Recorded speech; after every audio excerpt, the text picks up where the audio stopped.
Hello classmates, here we are, our last chapter, our last week, our last video lecture, and of course you have your textbook right there and something to write on and something to write with. We are starting chapter 15 on page 458, and just a word of warning, I did have a little fun here along the way. Now, when we're talking about global companies, what does that mean? Well, basically it means it's a company that has a presence in more than one country.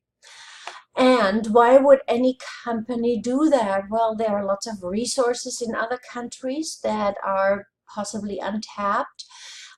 And of course, there are problems, and those that there are other currencies, other languages, other legal requirements, other laws and regulation. There are lots and lots of other problems to deal with.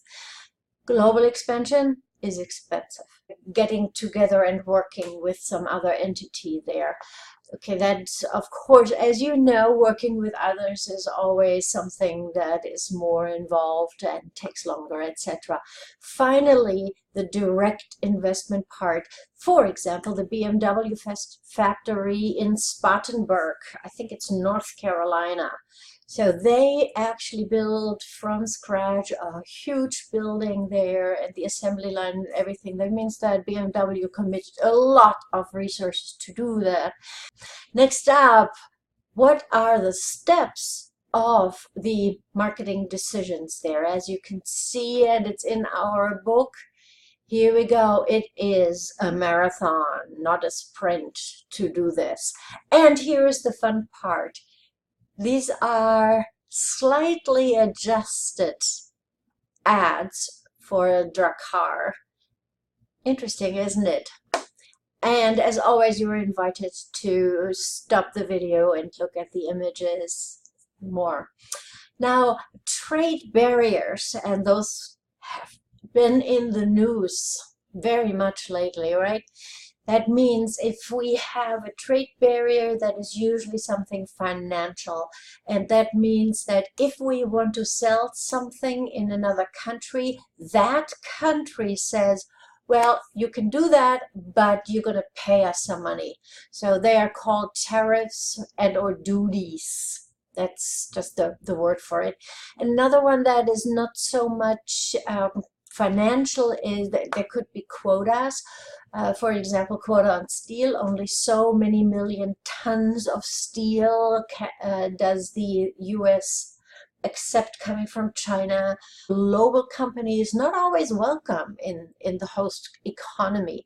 So there may be all kinds of other things that will be developed just in order to make it harder for a company to do business there.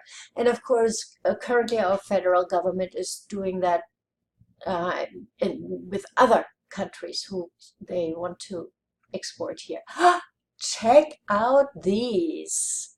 Pretty interesting. I just also found out that McDonald's actually has a special menu for the breaking of fast during Ramadan. I didn't know that. And how to make this thing easier. There is the World Trade Organization, and that was established in 1995. Just all kinds of initiatives to make things easier and to have countries talk to each other. And then there are areas where they're called free trade areas or zones. And the interesting thing there is that basically the borders don't exist. So when speaking from my own experience with the European Union, but something gets manufactured in Greece and you can put it on a truck and deliver it up to Holland, and there are no duties, there are no taxes, there are no tariffs anywhere. You can just drive through and unload. The same thing we do have here in North America. Between, of course, Canada, the United States, and Mexico. And the current federal government is working to replace that. It's a slightly changed agreement that they call USMCA. Now the leaders of the three countries have already signed off on it, but the legislature, meaning the lawmakers, have not. So it's not active yet. Let's look at some more examples. Interesting, isn't it?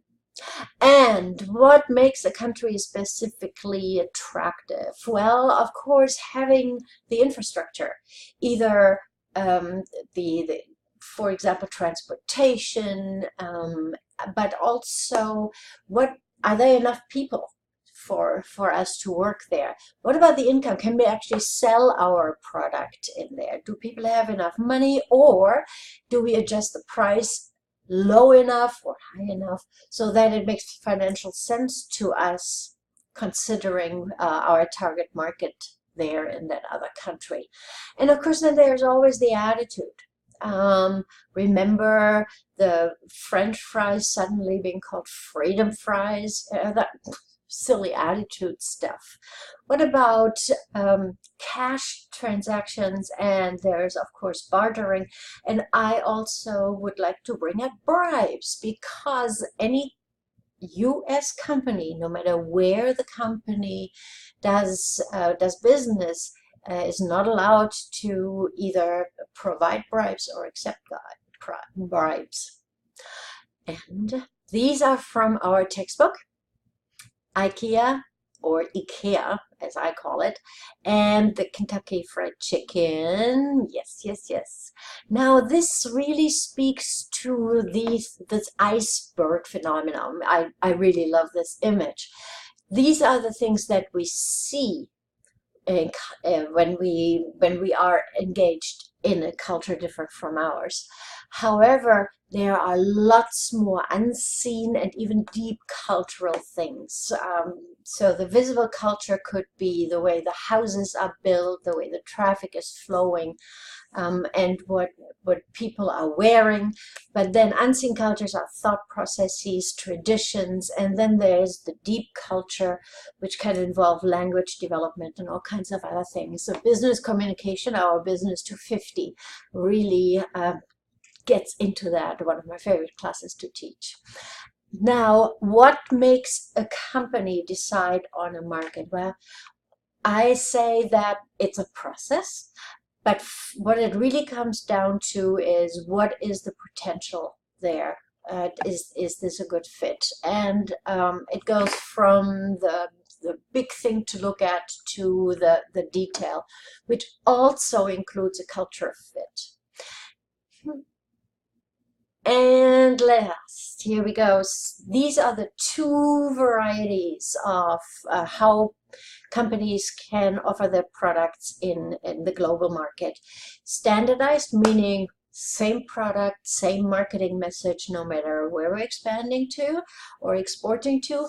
And then the other one is adapted, meaning depending on the country and on the culture we're marketing for, we are going to adjust our messages, maybe even our products. And so far I have shown you images of lots of products that are developed because of the adapted global marketing. Maybe you remember the Mexican Coke is slightly different in flavor from American Coke, so that is another adapted global marketing thing. And of course, it's more expensive to be adaptive, right? Here is one of my favorite images about this. It's really interesting how the Worcester and pickled onion. Now it doesn't sound like caviar. Look at that. I just want to go there and try all those flavors. So in conclusion, a global firm is a company that does business in more than one country.